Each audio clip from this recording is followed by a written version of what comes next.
2025 সালের 7 অক্টোবর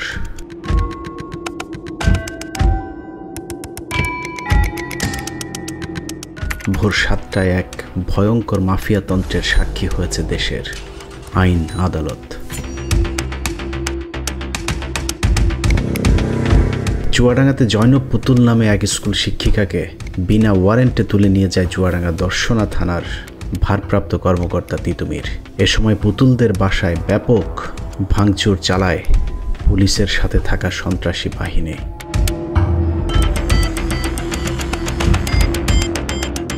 ভোরবেলা হামলা করে নিয়ে গেল। নিয়ে যাওয়ার পরেই শুনতে গোয়েন্দা বাহিনী আমাকে জানায় যে আপনার মেয়েকে নিয়ে গেছে চুয়াডাঙ্গা সদরে। আমি যে দেখি সদরেও নেই, কোর্টেও নাই। তারপর আমি আবার শুনলাম যে জেলখানা। তো মেয়েকে ডাক দিয়ে বললাম যে পুতুল কি হয়েছে? কইছে মা আমাকে বলছে কি পুলিশ যে তুমি উঠো কোর্টে। না তো কেন?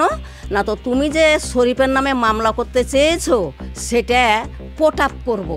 কইহা নিয়েছে, নিয়েই না মা আবার আমাকে জেলখানাতে ভরে দিয়েছে। ইলিয়াস ভাইয়ের প্রতিবেদনে আমার বোন সাক্ষাৎ দেওয়ার পরেই ভোরবেলা আমার বোনকে শরীফ আর শরীফের গুন্ডাপান্ডা বাহিনী পুলিশ দিয়ে আমার বোনকে তুলে নিয়ে যায়। নিয়ে যাওয়ার পরে আমরা যখন ওইখানে যাই, কোর্টে যেয়ে দেখি তাকে মিথ্যা একটা মামলা, স্বর্ণ চোরাচালান মামলা। দর্শনা থানার ভারপ্রাপ্ত কর্মকর্তা তিতুমির পুতুলের পরিবারের কাছে নিজের পরিচয় দিয়েছিলেন তিনি চুয়াডাঙ্গা জেলার এসপি। কিন্তু খোঁজ নিয়ে জানা যায় চুয়াডাঙ্গা জেলা পুলিশের এসপি ওই সময় ঘটনাস্থলে উপস্থিত ছিলেন না। এমনকি পুতুলকে আটকের বিষয়টিও পুলিশ সুপারকে জানায়নি দর্শনা থানার ভারপ্রাপ্ত কর্মকর্তা। আমি তা কইতে পারি না বাবা। এখন আমি তো বেহুশ হয়েছি। আমি ওকে হাত ধরে, আপনি কে? কইছে আমি এসপি। ছেলে পুলিশগুলাকে আমার বোনকে কোলে করে তুলেছে। ওই ঘটনার ঠিক কয়েক ঘন্টা আগে 15 মিনিটসের অনুসন্ধানে চুয়াডাঙ্গা জেলা বিএনপির সাধারণ সম্পাদক শরীফুজ্জামান শরীফের চাঁদাবাজি, দখলবাজি এবং নারীবাজির সচিত্র প্রতিবেদন প্রকাশ করা হয়েছিল। বাংলাদেশ ছাত্রলীগ এর রাজনীতির সাথে জড়িত ছিলাম ওখানে। আমাদের শহীদুল হক সাহেব, যিনি আমাকে অনেক কিছু শিখিয়েছেন, তার কাছ থেকে আমি অনেক কিছু শিখছি। শরীফের আপনি হলো একটা বেহায়া, একটা কান কাটা, একটা নির্লজ্জ বেহায়া পুরুষ। ওর ইজ্জত শেষ হয়ে যাক, ওর বউয়ের ইজ্জত শেষ হয়ে যাক, তা নিয়ে ওর কোনো মাথা ব্যথা নেই। শরীফের তো ধরাই যায় না। সে বলে আমরা আর ওর মধ্যে কিচ্ছু করতে পারবো না। ওদের কাছে পৌঁছে দিই, তারপরে আমরা যাবো। হ্যাঁ, আমাকে ওই যে চেয়ার থেকে ফেলে দিয়েছে।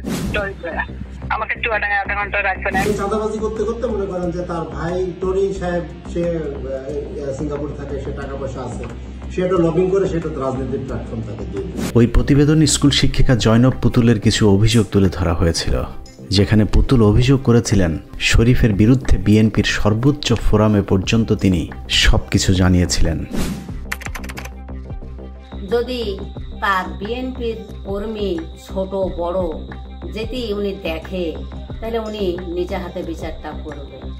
আর আমি মানুষের মুখে এতদিন শুনেছি, আমি প্রথমেই বলেছিলাম যে ঘটনা যে শরীফ ঘটাইলো, তো আমি তারেক রহমানকে আগে বলবো। কিন্তু মানুষ অনেক কিছুই বলেছে, কিন্তু এখন আমি নিজেই ভাবছি তারেক রহমান বলে যে আমি যদি কারো প্রমাণ পাই তাকে আমি বহিষ্কার পাবো। তাহলে তারেক রহমানকে আর কি প্রমাণ আমি দেব বলেন? আর কি দিতে হবে বলেন? শরীফের বিরুদ্ধে করা ধর্ষণের অভিযোগের পর থেকেই পুতুলকে নানাভাবে হুমকি দেওয়া হচ্ছিল। পুতুলকে বলা হয়েছিল শরীফের ব্যাপারে তারেক রহমান নাকি সবকিছুই জানেন, তারপরেও শরীফের কিছুই হবে না। আমার আম্মুকে সার্কেল এসপি বলছে, হয়তো দেখেন তারেক রহমান এই বিষয়গুলো সবই জানে, আপনারা তারেক রহমানের কাছে যাইতে চাচ্ছেন, হয়তো সবই জানে। তো মা বলছে যে আপনি শিওর জানে কি না? শরীফ আমাকে ওই যে লিডার তারেক রহমান নিজেই ভালো না, শুধু কে কথা বলছে, আরো কত কিছু বলছে। থানার মধ্যে আমাকে বলছে আপনি তারেক রহমানের কাছে যাই কি করবেন, বা ফখরুলের মহাসচিবের কাছে যাই কি করবেন। ওই দিনও থানায় আমাকে বলছে এবং সার্কেল এসপির সামনে বলছে। তারেক রহমানকে জিজ্ঞাসা করবো, সার্কেল এসপি তো পুরো ওদের হয়ে কাজ করছে। ওসি স্যার তো একদম বোবা হয়ে গেছে। ওসি স্যার আমাদের পক্ষে ছিল, বাট একদম বোবা হয়ে গেছে। আমি তো তারেক রহমান আসলে বাংলাদেশে পা দিলে আমি তো আপনাদের ওই যে কি পার্টি অফিস, ওখানে যাই আমি আগুন লাগাই দেব। পুতুলের এরকম বক্তব্য আমাদের কাছে কিছুটা হাস্যকর মনে হয়েছিল, কিন্তু বাস্তবতা বলছে টরিক শরীফ দুই ভাইয়ের কাছে বিএনপি আসলেই দুর্বল। 15 মিনিটসের সব প্রমাণ থাকার পরও শরীফ টরিকের কথাতেই চলছে চুয়াডাঙ্গা বিএনপি। বরং যারা শরীফের চাঁদাবাজির বিরুদ্ধে বক্তব্য দিয়েছিল তাদেরকেই উল্টো চরম মূল্য দিতে হয়েছে। ওই অনুসন্ধানে বক্তব্য দেওয়ার জেরে বেশ কয়েকজনের উপর চালানো হয়েছে নির্মম নির্যাতন। বাকিরাও এখন শরীফ আর টরিকের লোকজনের ভয়ে বাড়িঘর ছেড়ে পালিয়ে বেড়াচ্ছেন।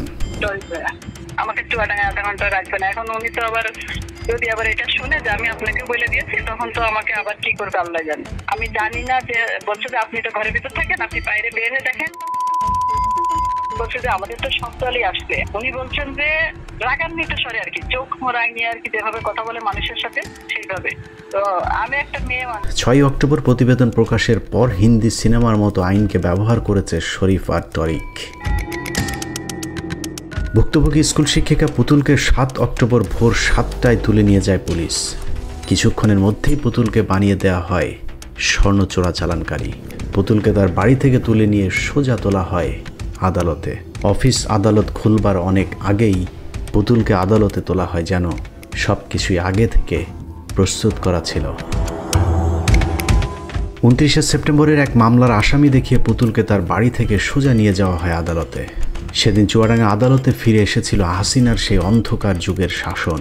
আদালতে কোনো আইনজীবীকে পুতুলের পক্ষে দাঁড়ানোর সুযোগ দেওয়া হয়নি। আগে থেকেই সবকিছু প্রস্তুত করে রাখা আদালতের নির্দেশে পুতুলকে পাঠানো হয় জেলে। তারপর থেকে শুরু হয় আমাদের অনুসন্ধানের পরের পর্বের কাজ। জয়নব পুতুলকে যে মিথ্যা মামলায় 1 মাস ধরে জেলে রাখা হয়েছে, সেই মামলার এজাহারে বলা হয়েছে চুয়াডাঙ্গা জেলার দর্শনা থানাধীন কামারপাড়া সীমান্ত এলাকা দিয়ে চোরা কারবারি কর্তৃক স্বর্ণ চোরাচালান করা হবে এমন গোয়েন্দা তথ্যের ভিত্তিতে বিজিবির একটি টহল দল বেলা 11টা 50 সময় দর্শনা থানাধীন কামারপাড়ার মাঠে আসে। পাকা রাস্তার পাশে ড্রাগন বাগানে অ্যাম্বুশ করে 29/9/2025 তারিখের 12:10 সময় দর্শনা থানাধীন কামারপাড়া গ্রামস্থ কামারপাড়া মাঠ সংলগ্ন পাকা রাস্তার উপর একজন মহিলা ও 4 জন পুরুষ যাওয়ার সময় বিজিবির সন্দেহ হলে তাদেরকে জিজ্ঞাসাবাদের জন্য দাঁড়াতে বলে। এ সময় চোরা কারবারিদের পুরুষ সদস্যরা পালিয়ে গেলেও আসমা নামে এক নারীকে আটক করে বিজিবি।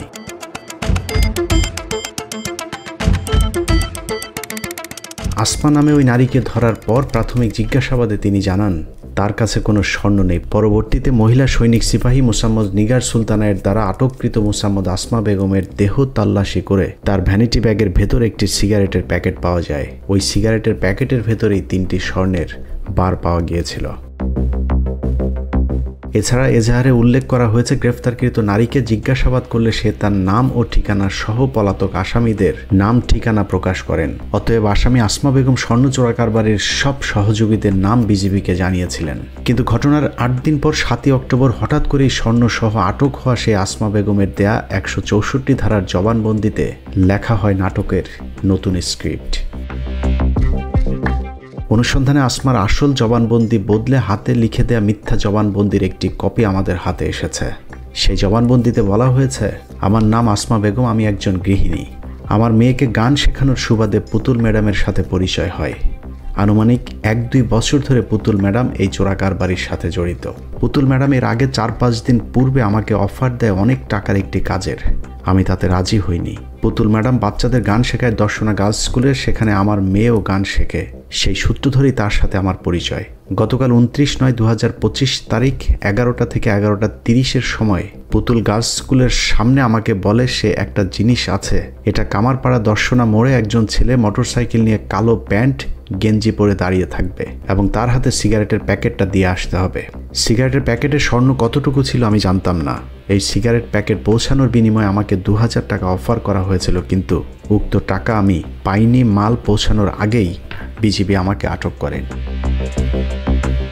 আসমা বেগম স্বর্ণ নিয়ে আটক হবার পর থেকে জেলে আছেন, যে কারণে আসমার সাথে আমাদের কথা বলার সুযোগ নেই। কিন্তু আমরা আসমা বেগমের একমাত্র মেয়ের সাথে কথা বলেছিলাম, যাকে গান শেখানোর মাধ্যমেই নাকি আসমা বেগমের সাথে পুতুলের পরিচয় হয়েছিল। তুমি কি নাচ বা গান এমন কোনো কিছু শেখো? না। পড়াশোনার পাশাপাশি আর কি করো? মসজিদে যাই। আচ্ছা, পুতুল ম্যাডাম বলে এমন কাউকে চেনো? না। নাম শুনেছো কোনোদিন? না। এসব বক্তব্য নেয়ার মাঝেই শরীফ টরিকের সন্ত্রাসী বাহিনী হাজির হয়ে 15 মিনিটস টিমকে ভয় ভীতি দেখানোর চেষ্টা চালায়। ওর হয়ে আমি আপনার কাছে মাফ চাচ্ছি, আপনি কাটেন, ফোনটা কাটেন। হ্যাঁ, আমি কেন ভিডিও করতে পারবো না সেটা বলেন। তবে কিছুক্ষণ পর আমাদের পরিচয় জানার পর তারা সেখান থেকে সরে যায়। এরপর আমরা আসমার স্বামীর কাছে পুতুলের ব্যাপারে জানতে চাইলে তিনিও জানান তার মেয়ে কখনোই গান শেখেনি। জি না, আমার ওয়াইফও পুতুলকে চিনে না, বা আমার ফ্যামিলির কেউ পুতুল নামে কাউকে চিনে না। জি না, গান বা নাচ আমার মেয়ে শিখে না, প্লাস সে গান শিখায় কিনা বা নাচ শিখায় কিনা তাও আমরা জানি না, এই আপনাদের কাছে শুনতেছি। প্লাস আমার মেয়ে গ্রামের স্কুলেই পড়াশোনা করে। আশপাশের প্রতিবেশীদের সাথে কথা বলে জানা যায় আসমার নুন আনতে পান্তা ফুরানো পরিবারে মেয়েকে গান শেখানোর মতো বিলাসিতা করবার কোনো সুযোগ নেই। প্রাইমারি স্কুলে পড়ে, আর এই গ্রামে প্রাইভেট হলে মানে প্রাইভেটে যায়, তাছাড়া কোনো স্কুলেও পড়ে না, আর ম্যাডামেরও চেনে না। আর পুতুল বলে কোনো মেয়েরই চিনি নেই, আমরা এখন যা পুতুল কিনা আমরা চোখেই দেখলাম না তারে। স্কুল শিক্ষিকা পুতুলকে গ্রেফতারের ঘটনা এলাকার মানুষ সকলেই হতবাক। মগের মুল্লুকের মতো চাইলেই কাউকে স্বর্ণচোরা কারবারি বানিয়ে জেলে পাঠানো যায়, এটা চুয়াডাঙ্গা বাসীর কাছে চাঞ্চল্যকর এক ঘটনা হিসেবে আবির্ভূত হয়েছে। ছোটবেলার থেকে তার চিনি একখানে রয়েছি, তা সে কি করে এইসব ব্যবসা করে, এইসব ব্যাপারে সে নাই। পুতুল মেয়েটা খারাপ না, এটি যা মানুষে বলছে এটা মনে করেন একটা সত্যাঙ্গ করে বলছে। আমার জীবনটা আমি দেখি, আমি তো 2বার 3বার এদিকে আসি আসলাম, আমরা কোনদিন দেখিনি যে তার খারাপ আচরণ আমরা কোনদিন দেখিনি। যদি এইভাবে আরো নির্যাতন হতে থাকে তাহলে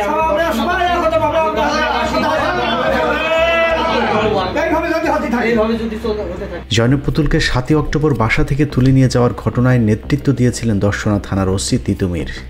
দর্শনা থানার ভারপ্রাপ্ত কর্মকর্তা তিতুমিরের সাথে কথা বলতে চাইলেও সে কোনো কথা বলতে রাজি হয়নি। আমার ওই যে একটা মেয়ে আটক হয়েছিল পুতুল নামের স্বর্ণ চোরাচালান মামলায়, ওই বিষয়টা একটু কথা বলার ছিল।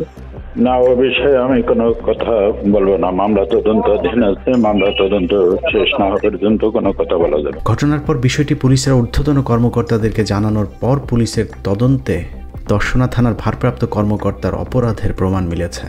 এরপর তিতুমিরকে থানা থেকে পুলিশ লাইনে সংযুক্ত করা হয়েছে, কিন্তু পুতুলকে জেল থেকে ছাড়িয়ে আনাটা এখনও খুব একটা সহজ হবে বলে মনে হয় না।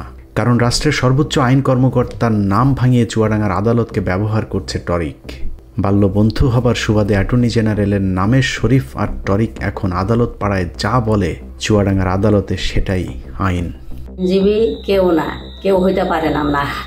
এটা তো সাধারণ চুয়াডাঙ্গা জেলার উকিল, হাইকোর্ট সে আইনজীবী টরিকের। এই ভয়ে বলেছে যে আমরা পারবো না, আপনার মামলা নিতে পারবো না, পুতুলের মামলা আমরা নিতে পারবো না, নিয়ে আমরা দাওয়ার কোপ খাবো না, আমাদের চাকরি হারাবো না। 15 মিনিটস প্রচারের পর জেলা বিএনপির ব্যানারে একদল চাঁদাবাজ মিলে একটি সংবাদ সম্মেলন করে। যে সংবাদ সম্মেলনে শরীফ কিংবা টরিক কেউ উপস্থিত ছিলেন না, এমনকি জেলা বিএনপির সভাপতিও ওই সংবাদ সম্মেলনের খবরই জানেন না। তারপরেও ব্যানারে ব্যবহার করা হয়েছে জেলা বিএনপির নাম। ইলিয়াস হোসেনের যে রিপোর্টটা ছিল সেটা ফুললি জেলা বিএনপির সাধারণ সম্পাদক শরীফুজ্জামান শরীফের বিরুদ্ধে। আজকে সংবাদ সম্মেলন অনুপস্থিত নাই কেন, মানে প্রশ্নের উত্তরগুলো তার মুখে হলে বেটার হতো। আর আমার দ্বিতীয় প্রশ্ন হলো যে মেয়েটি পুতুল যে অভিযোগ করেছে, আমরা জানি সে বিএনপি পরিবারের মেয়ে, তো সে কেন অভিযোগ করলো? আর তার বিরুদ্ধে সে এখনও যেটি বলছে যে তাকে স্বর্ণ চোরাচালান মামলায় আটক করানো হয়েছে পরিকল্পিতভাবে, এইটা একটু প্লিজ আমাদেরকে বলবেন। এটা সম্পূর্ণ মিথ্যা, এটা আমরা কোনো মামলা দেইনি, বিএনপির পক্ষ থেকে বা বিএনপির কোনো সদস্য তার বিরুদ্ধে মামলা করে নাই। চুয়াডাঙ্গার এই ঘটনায় একটি বিষয় পরিষ্কার হয়েছে যে বিএনপিতে বড় চাঁদাবাজদের কোনো শাস্তি নেই। 5 আগস্টের পর সারা দেশে কয়েক হাজার নেতাকর্মীকে চাঁদাবাজির অভিযোগে বহিষ্কার করা হয়েছে। যদিও তাদেরকে লোক দেখানো বহিষ্কার করা হলেও পুনরায় তারা দলের সাথে মিলেমিশে চাঁদাবাজি চালিয়ে যাচ্ছেন। কিন্তু চুয়াডাঙ্গায় শরীফের বিরুদ্ধে সেই লোক দেখানো ব্যবস্থাও নেওয়া হয়নি। এলাকায় অনেকেই বলে থাকেন শরীফ বিএনপির অনেক কেন্দ্রীয় নেতার অবৈধ অর্থ সিঙ্গাপুরে পাচারের সাথে সরাসরি জড়িত। এ কারণেই শরীফের বিরুদ্ধে বিএনপির ব্যবস্থা নেওয়া একেবারেই অসম্ভব। গুরুতর সব অভিযোগের পরেও সেই শরীফকে প্রার্থী হিসেবে বেছে নিয়েছে বিএনপি। বিএনপির এরকম নিশ্চয়তা শরীফ আগে থেকেই পেয়েছিল, যে কারণে নিজেকে সংশোধন না করে তার বিরুদ্ধে অভিযোগকারীদের এক এক করে শায়েস্তায় মাঠে নামে চরমপন্থী নেতা। ক্ষমতায় যাবার আগেই বিএনপি যে মাফিয়াতন্ত্র চালু করতে যাচ্ছে তার শুরুটা বোধহয় চুয়াডাঙ্গা থেকেই হয়েছে। একজন চাঁদাবাজকে বাঁচাতে নিরীহ একজন স্কুল শিক্ষিকাকে জেল খাটানোর মাসুল বিএনপিকে অবশ্যই দিতে হবে।